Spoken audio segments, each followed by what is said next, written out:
नमस्कार दोस्तों, मैं advocate Alok Kumar Singh legal express channel पर आपका स्वागत करता हूं।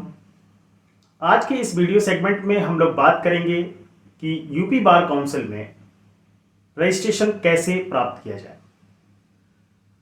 बहुत सारे लॉ ग्रेजुएट्स को ये क्वेरीज रहती हैं, ये असमंजस रहता है कि वो यूपी बार काउंसिल में रजिस्ट्रेशन के लिए क्या प्रक्रिया है, क्या प्रोसेस है और क्या हम रजिस्ट्रेशन तत्काल में भी करा सकते हैं, यानी कि एक दिन में, यानी कि 10 घंटे या 8 घंटे से कम समय में भी आप जाकर वहां पे तत्काल रजिस्ट्रेशन करा सकते हैं या नहीं।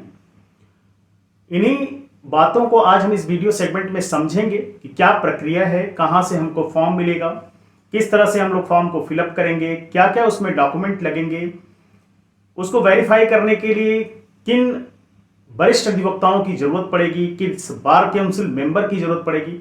इन सब के बारे में हम आपको आज इस वीडियो सेगमेंट में बताएंगे। तो आइए शुरू करते हैं।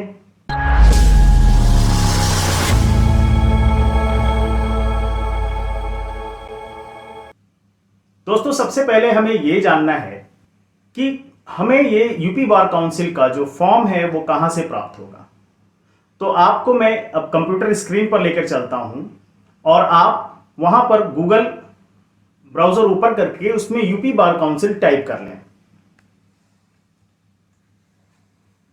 आप जब यूपी बार काउंसिल टाइप करेंगे, देखिए पहला ही जो आपको लिंक दिख रहा है वो UP bar council Uttar Pradesh का है। आप उस पर क्लिक करिए और वो आपको यूपी बार काउंसिल के वेबसाइट पर लेकर जाएगा। तो हमारा वेबसाइट ओपन हो जाएगा और ओपन होने के बाद हम उसमें देखेंगे कि क्या क्या चीजें हैं और कहां से हम लोग कौन कौन से फॉर्म डाउनलोड कर सकते हैं। तो दोस्तों, हमारे यूपी बार काउंसिल की साइट ओपन हो गई है और इस साइट पर यहां आप जब नीचे देखेंगे इस सेक्शन में, यहां पे देखिए डाउनलोड फॉर्म्स करके आ रहा है। डाउनलोड फॉर्म, यहाँ पे print registration form, duplicate I card form, bar association affiliation form. तो आपको प्रिंट रजिस्ट्रेशन फॉर्म पे क्लिक कर देना है और जब आप प्रिंट रजिस्ट्रेशन फॉर्म पे क्लिक करेंगे तो आपको देखिए ये 20 पेज का एक पीडीएफ फाइल खुलकर आ जाएगा। आप इसे डाउनलोड करके प्रिंट कर लें। 1 से लेकर 9 पेज तक आपका फॉर्म है और उसके बाद कुछ इंस्ट्रक्शंस दिए हुए हैं, जिन इंस्ट्रक्शंस को आप सावधानीपूर्वक पढ़ लें। तो ये फॉर्म आप देखिए, पेज नंबर 1 से लेकर 9 तक जो आपका फॉर्म है उसको आपको देखना बहुत जरूरी है और यहाँ पे भरना बहुत जरूरी है। यहाँ पे देखिए ये फॉर्म यहाँ से शुरू हो जाता है। यहाँ पे आपको अपनी फोटोग्राफ लगानी है। फोटोग्राफ आपका आपके फुल यूनिफॉर्म में होगा, यानी कि सफेद शर्ट, कोट और टाई में ही आपकी पासपोर्ट साइज फोटोग्राफ होगी और पेज नंबर 1, 3 और 7 पे वो बार काउंसिल के किसी मेंबर के द्वारा ही सत्यापित होगी। बाकी इसमें चरित्र प्रमाण पत्र आप किसी भी सीनियर एडवोकेट से, जहां आप रिसाइड करते हो या जिस कोर्ट में आप, जिस डिस्ट्रिक्ट के कोर्ट में आप काम करते हो, वहां पर आप जो है उनसे चरित्र प्रमाण पत्र साइन करा सकते हो। अगर आपके डिस्ट्रिक्ट में ही कोई बार काउंसिल मेंबर हो तो आप पूरा का पूरा फॉर्म, यानी कि चरित्र प्रमाण पत्र से लेकर तीनों फोटोग्राफ आप उन्हीं से सत्यापित करा सकते हैं। तो आइए पूरी प्रक्रिया को समझते हैं, जानते हैं कि फॉर्म किस तरह से फिल होगा। तो मैंने एक कैंडिडेट का फॉर्म अपने पास रखा हुआ है, मैं उसे दिखाऊंगा कि किस तरह से उसे फिल किया गया है। दोस्तों, ये फॉर्म देखिए बार काउंसिल मेंबर के द्वारा जो है सत्यापित किया गया है और इसे बार काउंसिल मेंबर वरिष्ठ अधिवक्ता श्री हरिशंकर सिंह ने सत्यापित किया है। तो यहाँ पे देखिए पेज नंबर 1 पे आप देखेंगे तो इस कैंडिडेट ने अपनी फोटोग्राफ लगा रखी है और इसे बार काउंसिल मेंबर ने सत्यापित किया है। इसके बाद आप नीचे जैसे जैसे नीचे आएंगे तो देखेंगे यहाँ पे केवल आपको कैंडिडेट का नाम लिखना है, उनकी माता का नाम लिखना है, पिता का नाम लिखना है और जिस जनपद से आप हैं वो जनपद आपको यहाँ पे डालना है। आप पेज नंबर 2 पे आइए। पेज नंबर 1 पे इसके अलावा आपको कोई भी चीजें नहीं भरनी है। पेज नंबर 2 ही आपका, यहाँ से चरित्र प्रमाण पत्र शुरू होता है, जिसमें आपको अपना नाम फिल कर देना है, पिता का नाम फिल कर देना है और यहाँ पर बार काउंसिल मेंबर के द्वारा सत्यापित किया जाएगा आपका चरित्र प्रमाण पत्र, या इसे आप अपने डिस्ट्रिक्ट के किसी वरिष्ठ अधिवक्ता से या किसी फर्स्ट क्लास मजिस्ट्रेट से भी सत्यापित करा सकते हैं।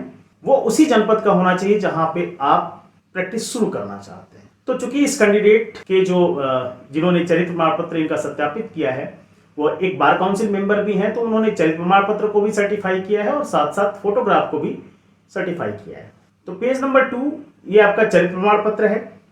यहाँ नीचे आपको कुछ भी नहीं भरना है। पेज नंबर 3 पे आपको फिर से ये फोटोग्राफ लगानी है और ये भी फोटोग्राफ बार काउंसिल मेंबर के द्वारा सत्यापित होना चाहिए। यहाँ पे आप अपना नाम फिल कर देंगे। देखिए जिस तरह से नाम फिल किया हुआ है, पिता का नाम फिल कर दीजिए, अपनी डेट ऑफ बर्थ यहाँ पर डाल सकते हैं, आप डाल दीजिए। आपको सेक्स यानी कि जेंडर में मेल या फीमेल जो भी हो आप भर दीजिए। मैरिटल स्टेटस में अगर आप मैरिड हैं अनमैरिड हैं आप वो इंफॉर्मेशन भी डाल सकते हैं। किस कैटेगरी से आप बिलोंग करते हैं, जनरल हैं, ओबीसी हैं, एससी हैं, जिस भी कैटेगरी से आप बिलोंग करते हैं उस कैटेगरी पे आप टिक करेंगे। आपका जो स्पेसिफिक स्टेट है उसको आप बताएंगे, जैसे कि इस कैंडिडेट ने उत्तर प्रदेश बताया है। उसके बाद यहाँ पे देखिए परमानेंट एड्रेस और लोकल एड्रेस का कॉलम है, जिसमें आपको अपना हाउस नंबर, अपना ग्राम, मोहल्ला या पोस्ट सब आपको फिल कर देना है। साथ ही अपना मोबाइल नंबर और पिन कोड भी डाल देना है। यहाँ नीचे 10th नंबर पे देखिए प्लेस ऑफ प्रैक्टिस लिखा हुआ है, तो आप प्लेस ऑफ प्रैक्टिस में डिस्ट्रिक्ट हेडक्वार्टर वाराणसी डाल सकते हैं। नेम ऑफ सबऑर्डिनेट कोर्ट में आप डिस्ट्रिक्ट कोर्ट लिख सकते हैं। जो आपकी तहसील हो उस जिले की, वो तहसील आप वहां पे भर सकते हैं। पेज नंबर 4 पर हम आएंगे। 3 तक हमारा काम हो गया। 4 पे आपका एजुकेशनल क्वालिफिकेशन दिया हुआ है, जिसमें हमको हाई स्कूल, यूपी बोर्ड है अगर आपका तो यूपी बोर्ड डाल दीजिए, सीबीएसई बोर्ड है तो सीबीएसई बोर्ड डाल दीजिए। किस इंस्टीट्यूट से आपने किया है वो इंस्टीट्यूट भरना है। एकेडमिक सेशन क्या रहा है, जिस सेशन में आपने पास किया है, जैसे अगर 2006 में इस कैंडिडेट ने पास किया है तो उसका एकेडमिक सेशन होगा 2005-06। रेगुलर है या प्राइवेट वो आपकी एंट्री करनी है। Duration of the completion exam, कितने साल में आपने कंप्लीट किया है, तो जैसे हाई स्कूल 9th-10th को मानते हैं तो 2 इयर्स का कंप्लीट कोर्स है। क्या परसेंटेज आपने ऑब्टेन किया है टोटल मार्क्स में, जैसे अगर हाई स्कूल में 600 है तो उसमें आपने जितने मार्क्स पाए हैं उसके अकॉर्डिंगली आप परसेंटेज को कैलकुलेट करके यहाँ भर दी। इसी तरह से आपको इंटरमीडिएट में अगर आप यूपी बोर्ड हैं, किस कॉलेज से हैं, कौन सा एकेडमिक ईयर है, कौन सा पासिंग ईयर है, रेगुलर है या प्राइवेट है, कितने साल लगे, क्या परसेंटेज रहा। इसी तरह से आप बीए बीकॉम को भी डाल सकते हैं, बीएससी किया हो, बीकॉम किया हो, बीबीए किया हो, कुछ भी किया हो आप यहाँ पे उसकी इंफॉर्मेशन भर दीजिए। किस यूनिवर्सिटी से किया है, कौन सा कॉलेज है, वो सारी इंफॉर्मेशन यहाँ होनी चाहिए। एलएलबी भी आपने किस यूनिवर्सिटी से किया है, किस कॉलेज से किया है, क्या एकेडमिक सेशन रहा है, पासिंग ईयर क्या रहा है, रेगुलर है क्या है, ये सारी इंफॉर्मेशन आपको यहाँ पे भर देनी है। अगर इसके अलावा भी आपकी कोई एजुकेशनल क्वालिफिकेशन है तो आप इस अदर वाले सेक्शन में वहां पे डाल सकते हैं। यहाँ पे आपको सिग्नेचर ऑफ द कैंडिडेट होना चाहिए, सिग्नेचर कैंडिडेट को करना है। तो यहाँ पे इस कैंडिडेट ने यहाँ छोड़ रखा है, शायद बाद में किया होगा उन्होंने। अगर किसी बिजनेस में इन्वॉल्व है तो आप उसके बारे में इंफॉर्मेशन दीजिए। जनरली नहीं ही लिखते हैं, नो पे टिक किया है, नो पे टिक करके आप नीचे यहाँ पे अपना सिग्नेचर कर सकते हैं। फिर पेज नंबर 5 पे आएंगे। पेज नंबर 5 एक घोषणा है, जिसमें शुरू में आपको अपना नाम और अपने पिता का नाम भरना है और उसके बाद आप नीचे आएंगे तो आपको यहाँ पे उस स्थान का विवरण देना है। जैसे जिस स्थान पे आप प्रैक्टिस करने वाले हैं भविष्य में, डिस्ट्रिक्ट कोर्ट ऑफ वाराणसी आप लिख सकते हो, जैसे यहाँ पे इस कैंडिडेट ने डिस्ट्रिक्ट कोर्ट वाराणसी लिखा हुआ है, तो आप भी अपना जिले का नाम और जिस कोर्ट में आप करना चाहते हो उस कोर्ट का नाम आप लिख सकते हो। यहाँ स्थान में जो डिस्ट्रिक्ट है आपका, जिस दिनांक को आप ये आवेदन करने जा रहे हैं उस दिन या उसके एक दिन पहले की आप तारीख डाल सकते हैं। आवेदक का नाम यहाँ पे क्लियरली होना चाहिए, उसके हस्ताक्षर होने चाहिए। तो जो भी आवेदक है या आवेदिका है उसके हस्ताक्षर यहाँ पे होने चाहिए। पेज नंबर 6 पे हम आते हैं। पेज नंबर 6 है और यहाँ देखिए इस तरह से कैंडिडेट ने अपना नाम लिखा है, फिर पिता का नाम लिखा है, अपने ग्राम का नाम लिखा है, थाना क्या है, जिला क्या है, पिन कोड क्या है, ये सारी चीजें वो यहाँ पे लिखेंगे। इस कॉलम को भी आपको भरना है। जहाँ पे हिंदी में लिखा हुआ है वहाँ हिंदी में आप लिख देंगे, जहाँ पे इंग्लिश में लिखा हुआ है आप इंग्लिश में लिख देंगे। देखिए यहाँ पे हिंदी में है तो कामेश्वर प्रसाद सिंह, पिता का नाम कामेश्वर प्रसाद सिंह है, इन्होंने भर रखा है। जन्म तिथि अंकों में इन्होंने लिख रखी है और यहाँ शब्दों में आपको लिखना है। अब बात करते हैं, देखिए यही देय शुल्क के बारे में दिया हुआ है कि आपको जो डिमांड ड्राफ्ट बनवाना है, तो रजिस्ट्रेशन करने की एक बहुत ही इंपॉर्टेंट प्रोसेस है। उसमें आपको रजिस्ट्रेशन से पहले एक डिमांड ड्राफ्ट बनवाना है। तो आप अपने कैटेगरी के अकॉर्डिंगली आप उतने अमाउंट का डिमांड ड्राफ्ट बनवा लीजिए। जैसे अगर आप बिलो एज 38 हैं और आप जनरल कैटेगरी से बिलोंग करते हैं तो आपको 16,665 का डिमांड ड्राफ्ट बनवाना है। जो लोग 38 से ऊपर हैं, जनरल कास्ट से बिलोंग करते हैं, वो 21,665 का डिमांड ड्राफ्ट बनवाएंगे। ऐसे ही सारे कैटेगरीज में दिया हुआ है, आप जिस कैटेगरी में आ रहे हो उस कैटेगरी के अकॉर्डिंगली आपको अपना डिमांड ड्राफ्ट बनवाना है।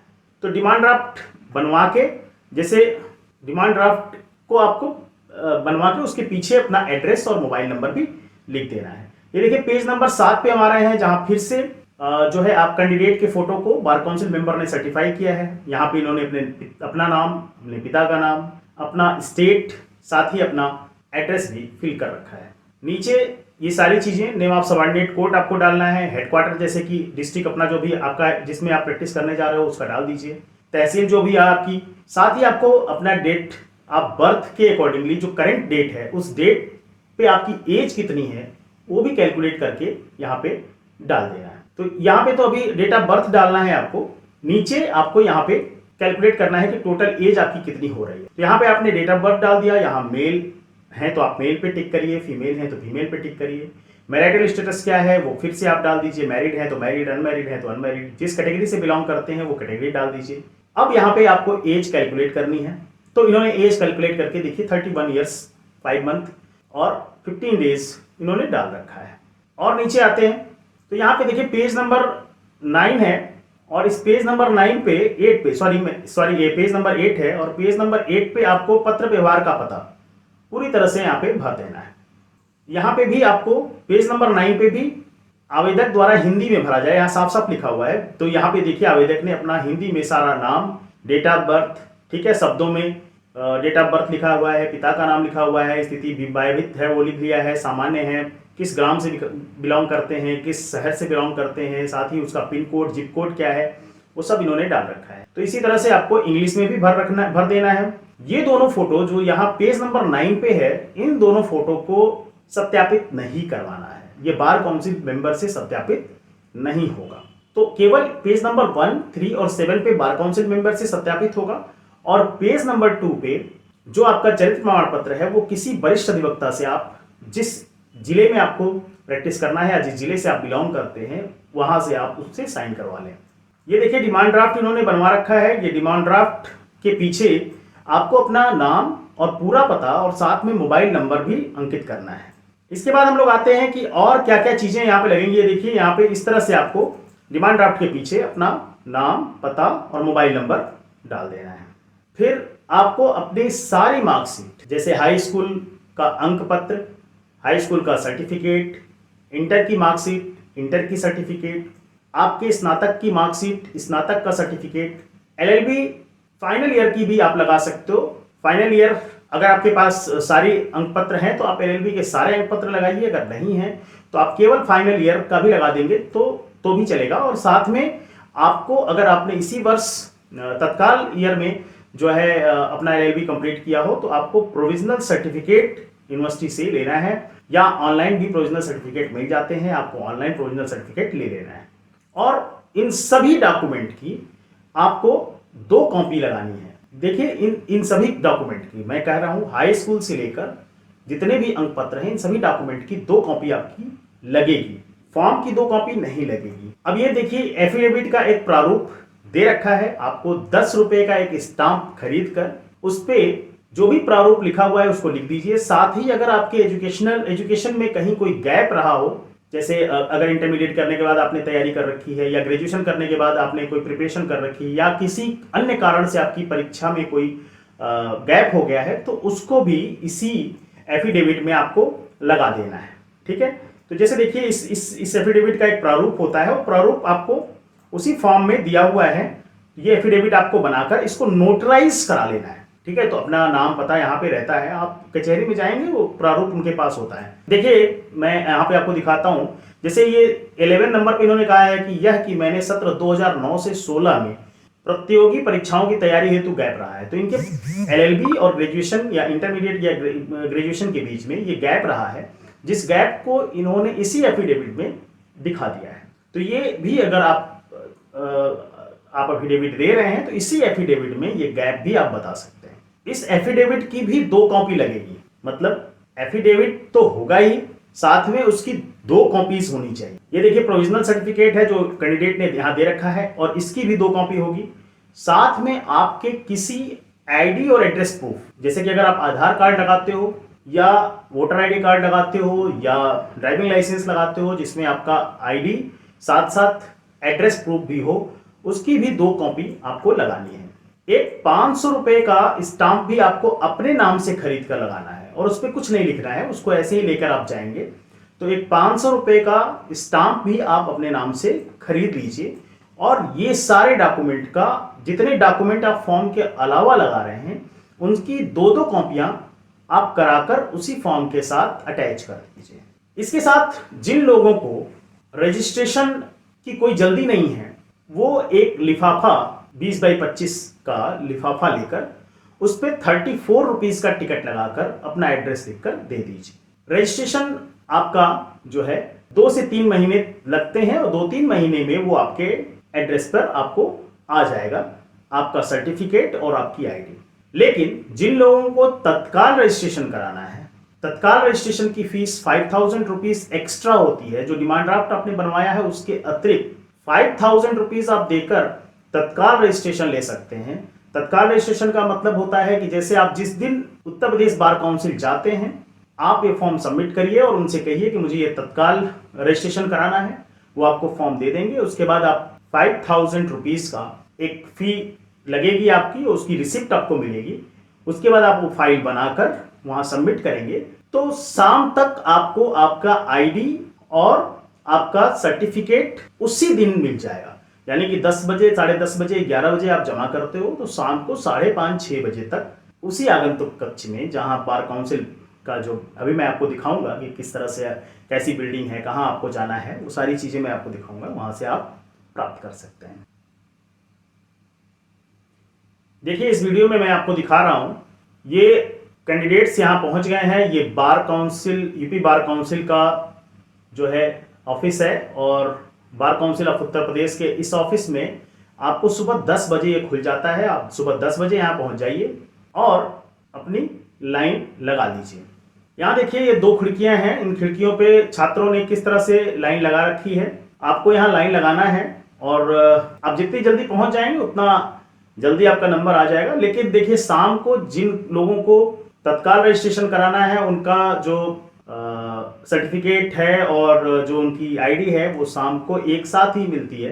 तत्काल शुल्क के लिए ये आपको 5000 रुपीज अगर आप जमा करते हैं तो तत्काल शुल्क के लिए यहाँ पे आपको ये 2 रसीद मिलती है, जिसमें से एक रसीद आपकी फाइल में लग जाती है और एक आप ले जा सकते हैं। और शाम को वही बार काउंसिल के आगंतुक कक्ष में आपको आपका जो सर्टिफिकेट है, जो आईडी है, वो आपको प्राप्त हो जाएगी। तो देखिए यहाँ पे छात्र किस तरह से भीड़ लगाकर अपना नाम सुनने की कोशिश कर रहे हैं। तो ये सर्टिफिकेट आपको शाम को तुरंत प्राप्त हो जाएगा अगर आप तत्काल रजिस्ट्रेशन कराते हैं। अन्यथा अगर आप तत्काल रजिस्ट्रेशन नहीं कराते हैं तो ये सर्टिफिकेट और आपकी आइडेंटिटी कार्ड वो आपको आपके पते पर 2 या 3 महीने में भेज दी जाएगी। तो ये सर्टिफिकेट है, मैं आपको आईडी भी दिखा देता हूँ। ये इस तरह की एक आईडी भी आपको वहां से मिल जाएगी। तो दोस्तों ये वीडियो आपको कैसा लगा और मेरे द्वारा दी गई इंफॉर्मेशन मुझे उम्मीद है कि आपको जरूर मदद करेगी। और वो लोग जो अभी तत्काल में अपना LLB का मार्कशीट ले चुके हैं, वो लोग रजिस्ट्रेशन के लिए उत्सुक होंगे और उनको ये वीडियो काफी मदद करेगा। तो अपने लाइक जरूर दीजिए और अपने कमेंट जरूर लिखिए। अगर कोई और क्वेरीज आपको रह गई हैं तो आप कमेंट के माध्यम से मुझसे पूछ सकते हैं। धन्यवाद।